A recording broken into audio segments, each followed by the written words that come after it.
am today. And how I got to where I am today. Ultimately, how we got to where we are together today. And the steps we took to enter our roles. So follow us around our day. And our journey to today. I am a wife, a homemaker, and a mother. I'm a third generation dairy farmer, a father, and a husband. My journey began way back in middle school. I visited my friend's house and her mom was a stay-at-home mom and a homemaker. And I just distinctly remember watching her serve her family, watching her meet their needs, and viewing that as a very worthy role. Something stirred in me way back then.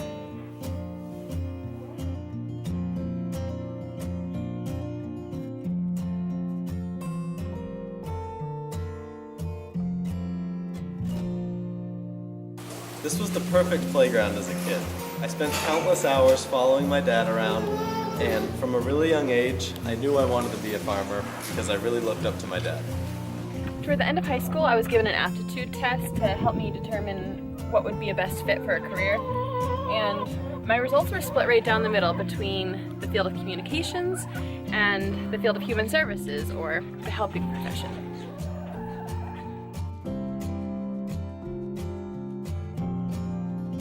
In high school, I explored a couple different career options, like the medical field.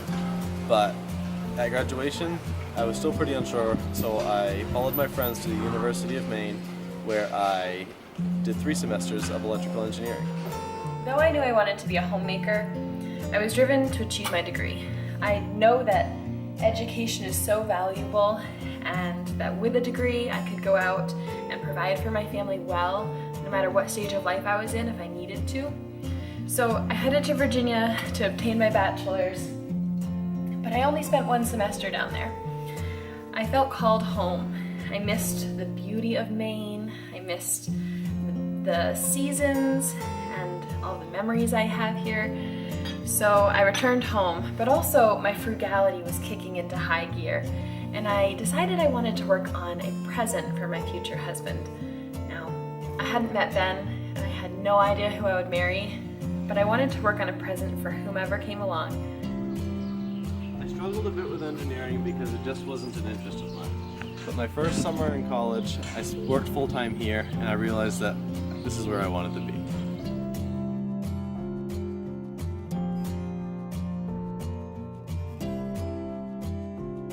This gift, for the man I hadn't even met, was that I wanted to obtain my education, but I didn't want to go into debt. I wanted to enter our marriage debt-free. When I told my dad I wanted to be a farmer, he cautioned me. He said it's a great job, but there are some challenges. There's a difficulty with work-life balance, and it's also hard to find a wife. Now, not having met Meredith yet, I heeded his caution, but I still switched my major. I was now majoring in sustainable agriculture with a minor in animal science, still at the University of Maine.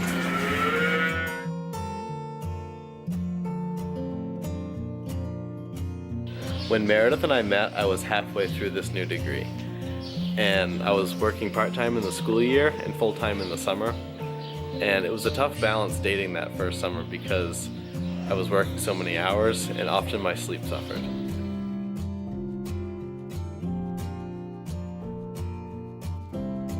I worked toward this by moving in with my mother for the remainder of college. I attended a community college, and I worked as many hours as I possibly could while being in school full-time. And as Ben and I's relationship progressed, I saw his frugal side, and so I knew that my sacrifices and all of my effort were going to be well worth it, and I did it.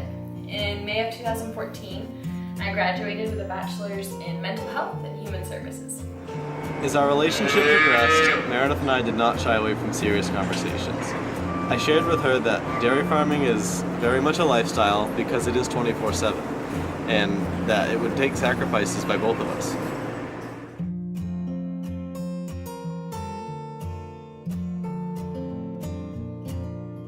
I distinctly remember where I was when I knew I had to breach a conversation with Ben that could potentially change the whole course of our relationship.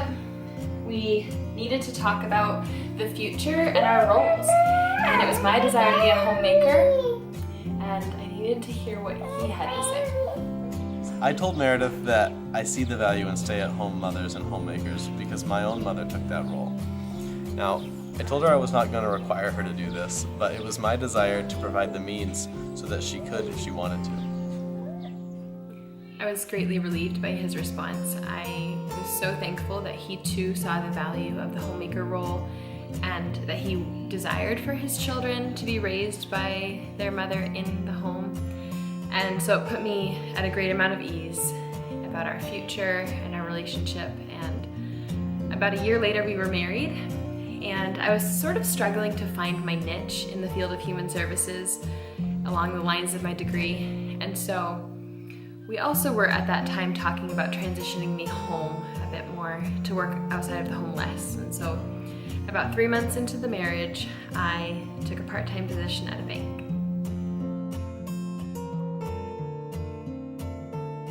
In November 2016, we were surprised with our first pregnancy. Unfortunately, that resulted in miscarriage, and as we were navigating that, we began talking about Meredith beginning to work in the home before we had kids.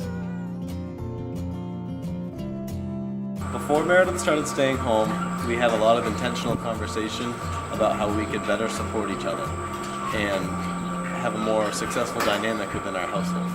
After a lot of discussing and praying about it and planning for it, in April we decided that we would transition me home to be a full-time homemaker. And then we found out we were pregnant with Weston, which just solidified it for us, and we planned to make that happen mid-summer. And so I was so thankful I was able to have my second and third trimesters working from home. Now, we have very traditional gender roles. I provide while she keeps the home, but it works really great for us, and we love this life that we're living. As I go through my day, there are a few biblical principles that I try to keep in my head. The first is that our work is to be our worship, and I try to do my best work, and I try to be thankful and joyous about it, and so that it can be worship to God as I work.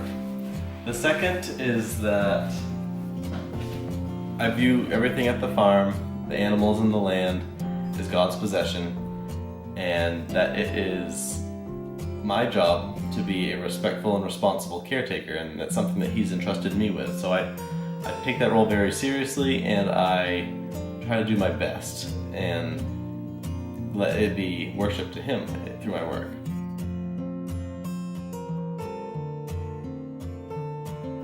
I'm so thankful for my role and for the opportunity to serve my boys in this way and to serve them full time and to love on them.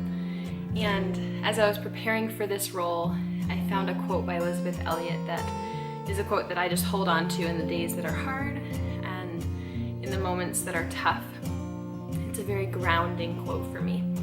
It says, "This job has been given to me to do. Therefore, it is a gift. Therefore, it is a privilege. Therefore, it is an offering I may make to God. Therefore, it is to be done gladly if it is done for Him.